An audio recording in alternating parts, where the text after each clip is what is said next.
It happens more than you think.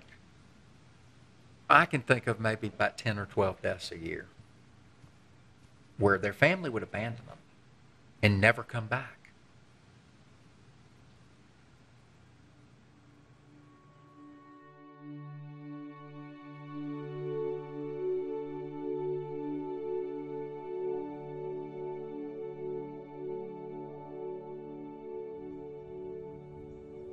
I love that every day is different. Every family is different. Every situation is different. Every day is different. It's one of those professions that once you're involved in it, you feel like you're serving, you feel like you're helping families. Even if I did not love working for myself, I still would be a funeral director and an embalmer at another funeral home in Mississippi.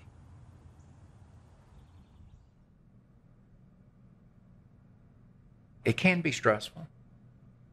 You can become immune to being around death. When you hear bad news, particularly in your personal life, it's not as shocking because you have a little bit more perspective on what's going on in the world. But myself and every one of my employees feel like we make a difference because we treat people here like they are a member of our family.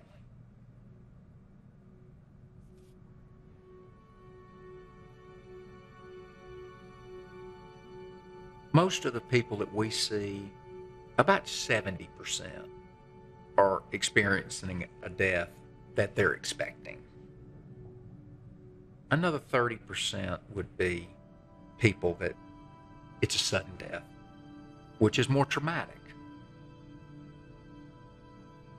But the heartbreaking thing for me is when you have a family that just doesn't want anything to do with the person who's deceased.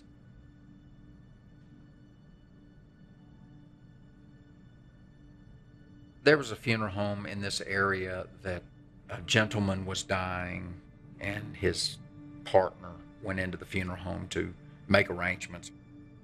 The funeral home found out that was his partner. When he died, they wouldn't pick the body up, and the body was left in the nursing home. I don't know how someone could judge someone based on their sexuality or because they have a disease. What I think it stems from is ignorance, just pure ignorance.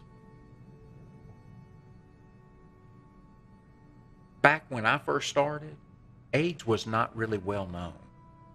There was no education. It was somewhat scary. But now we know so much about AIDS that we didn't know back then.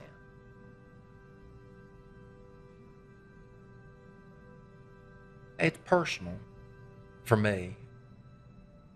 I have a cousin that has AIDS. Luckily, he has a family that loves him very deeply and would not abandon him. No one should have to go through that, no matter what they have.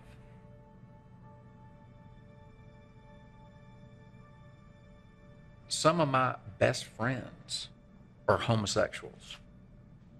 It wasn't always that way. I was a very rigid conservative and didn't agree with that type of lifestyle. I probably would have been a big fan of Donald Trump 10 years ago, but now I've changed in my life.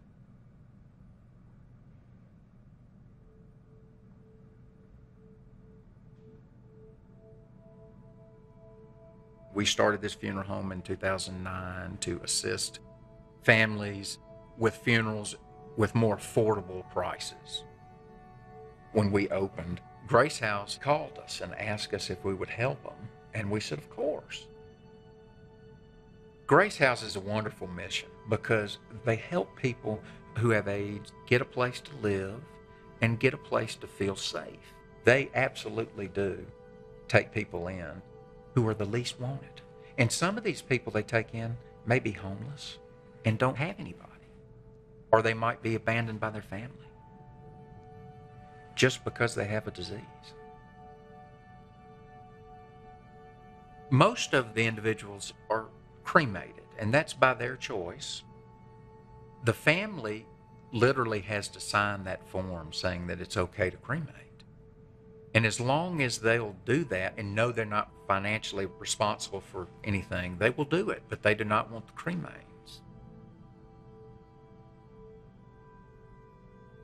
Grace House has a scattering garden that they will place those cremains in, and they take care of them pretty well.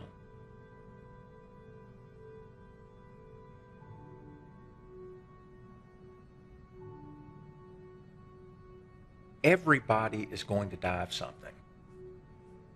I would hope that when my day comes, that my family, no matter what I have, doesn't say, get him out of this house, put him somewhere. I don't want him anywhere around me. You want to help the person who's deceased that may have lived a very rough life.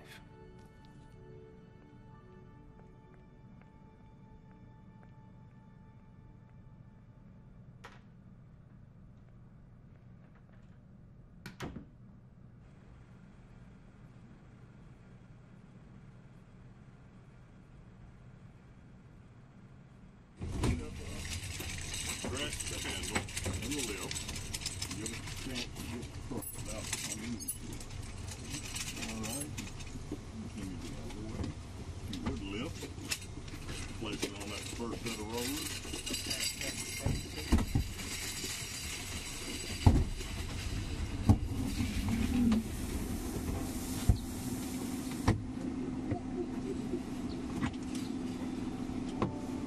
Thank you, guys.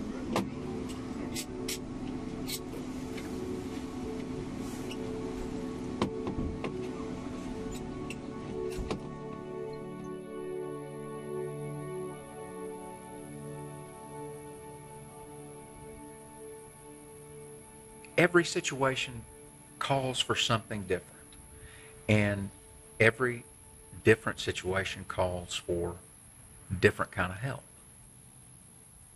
But more importantly, when someone's deceased, we should come together and help people.